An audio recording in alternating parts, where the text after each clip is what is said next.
Alamin natin kung talagang nasa US siya, kasi may impormasyon kami na wala na siya sa Amerika. Ito ang naging pahayag ni mamamayang Liberal Party List Representative Leila de Lima sa kanyang privilege speech sa mababang kapulungan. Marami ang nagtatanong bakit hindi kayang pauwiin si Saldico sa Pilipinas upang harapin ang mga paratang sa kanya.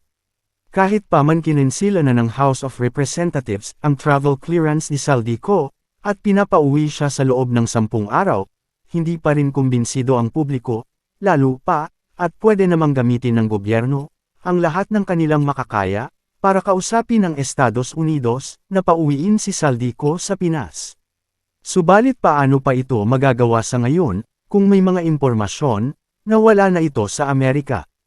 Hindi kaya ang gobyernong Marcos lang din ang nagpo-protekta sa kanya dahil marami rin itong ikakanta sa mga sekreto ng kasalukuyang administrasyon, samantala, nakabarikada na ang bahay ni Saldico at nakasarado na, natatakot ba siyang lusubin ito ng mga galit na Pilipino dahil sa paglustay sa pera ng taong bayan?